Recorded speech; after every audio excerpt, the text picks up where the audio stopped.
Exodus chapter 19 verses 16 to 25. On the morning of the third day there was thunder and lightning, with a thick cloud over the mountain, and a very loud trumpet blast. Everyone in the camp trembled. Then Moses led the people out of the camp to meet with God, and they stood at the foot of the mountain. Mount Sinai was covered with smoke, because the Lord descended on it in fire. The smoke billowed up from it like smoke from a furnace, and the whole mountain trembled violently. As the sound of the trumpet grew louder and louder, Moses spoke and the voice of God answered him. The Lord descended to the top of Mount Sinai and called Moses to the top of the mountain. So Moses went up and the Lord said to him, "Go down and warn the people so they do not force their way through to see the Lord and many of them perish.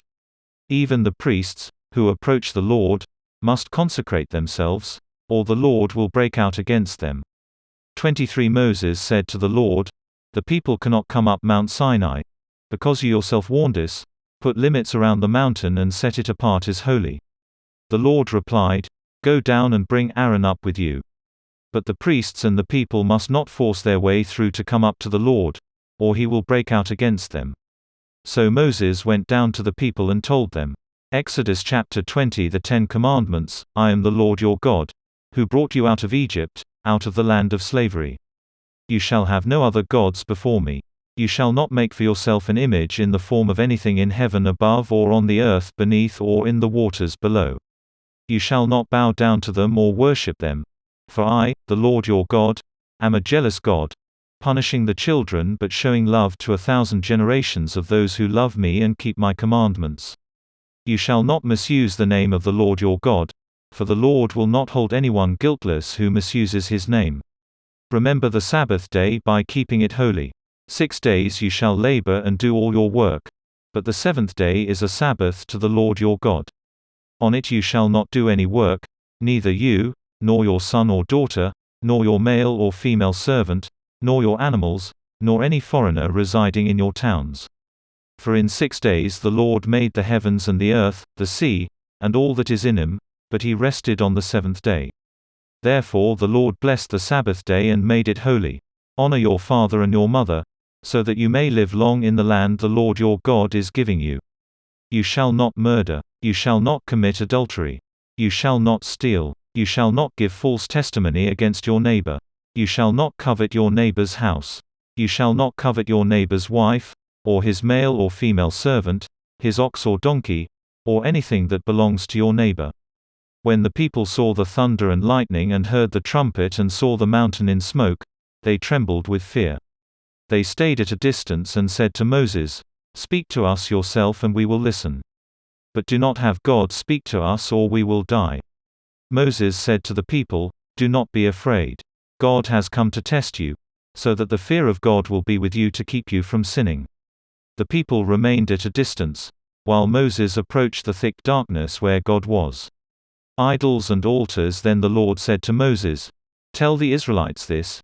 You have seen for yourselves that I have spoken, O you from heaven. Do not make any gods to be alongside me. Do not make for yourselves gods of silver or gods of gold. Make an altar of earth for me and sacrifice on it your burnt offerings and fellowship offerings, your sheep and goats and your cattle. Wherever I cause my name to be honored, I will come to you and bless you. If you make an altar of stones for me, do not build it with dressed stones, for you will defile it if you use a tool on it. And do not go up to my altar on steps, or your private parts may be exposed." When the people saw the thunder and lightning and heard the trumpet and saw the mountain in smoke, they trembled with fear. They stayed at a distance and said to Moses, "Speak to us yourself and we will listen. But do not have God speak to us or we will die." Moses said to the people, "Do not be afraid. God has come to test you, so that the fear of God will be with you to keep you from sinning." The people remained at a distance, while Moses approached the thick darkness where God was. Idols and altars. Then the Lord said to Moses, "Tell the Israelites this. You have seen for yourselves that I have spoken, O you from heaven. Do not make any gods to be alongside me. Do not make for yourselves gods of silver or gods of gold. Make an altar of earth for me and sacrifice on it your burnt offerings and fellowship offerings, your sheep and goats and your cattle. Wherever I cause my name to be honored, I will come to you and bless you. If you make an altar of stones for me, do not build it with dressed stones, for you will defile it if you use a tool on it. And do not go up to my altar on steps, or your private parts may be exposed.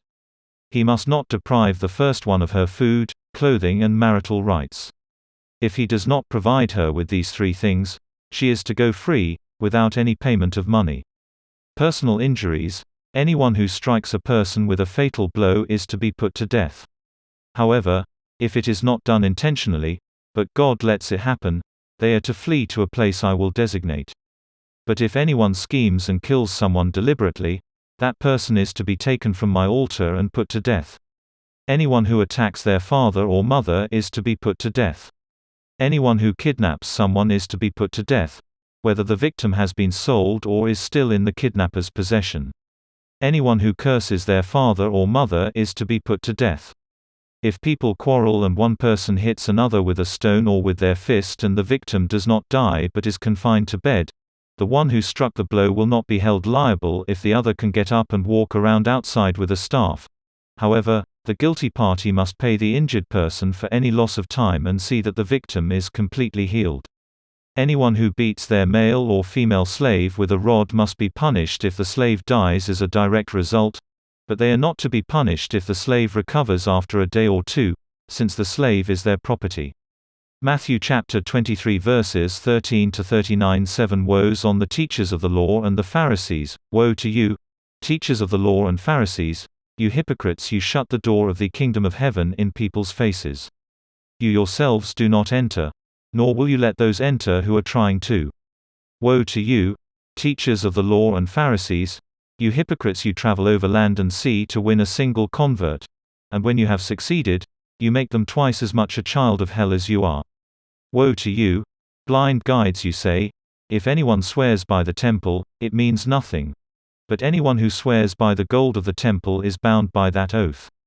You blind fools, which is greater, the gold, or the temple that makes the gold sacred? You also say, if anyone swears by the altar, it means nothing. But anyone who swears by the gift on the altar is bound by that oath. You blind men, which is greater, the gift, or the altar that makes the gift sacred? Therefore, anyone who swears by the altar swears by it and by everything on it. And anyone who swears by the temple swears by it and by the one who dwells in it. And anyone who swears by heaven swears by God's throne and by the one who sits on it. Woe to you, teachers of the law and Pharisees, you hypocrites, you give 1/10 of your spices, mint, dill and cumin. But you have neglected the more important matters of the law: justice, mercy and faithfulness. You should have practiced the latter, without neglecting the former. You blind guides, you strain out a gnat but swallow a camel. Woe to you, teachers of the law and Pharisees, you hypocrites, you clean the outside of the cup and dish, but inside they are full of greed and self-indulgence. Blind Pharisee, first clean the inside of the cup and dish, and then the outside also will be clean. Woe to you, teachers of the law and Pharisees, you hypocrites, you are like whitewashed tombs, which look beautiful on the outside but on the inside are full of the bones of the dead and everything unclean. In the same way, on the outside you appear to people as righteous, but on the inside you are full of hypocrisy and wickedness. Woe to you, teachers of the law and Pharisees, you hypocrites, you build tombs for the prophets and decorate the graves of the righteous. And you say, if we had lived in the days of our ancestors, we would not have taken part with them in shedding the blood of the prophets. So you testify against yourselves that you are the descendants of those who murdered the prophets. Go ahead, then, and complete what your ancestors started. You snakes, you brood of vipers, how will you escape being condemned to hell? Therefore I am sending you prophets and sages and teachers. Some of them you will kill and crucify. Others you will flog in your synagogues and pursue from town to town. And so upon you will come all the righteous blood that has been shed on earth, from the blood of righteous Abel to the blood of Zechariah son of Berechiah, whom you murdered between the temple and the altar. Truly I tell you, all this will come on this generation. Jerusalem, Jerusalem, you who kill the prophets and stone those sent to you, how often I have longed to gather your children together, as a hen gathers her chicks under her wings, and you were not willing. Look, your house is left to you desolate. For I tell you, You will not see me again until you say, "Blessed is he who comes in the name of the Lord." Psalm chapter 2. To you, Lord, I call. You are my rock, do not turn a deaf ear to me. For if you remain silent, I will be like those who go down to the pit.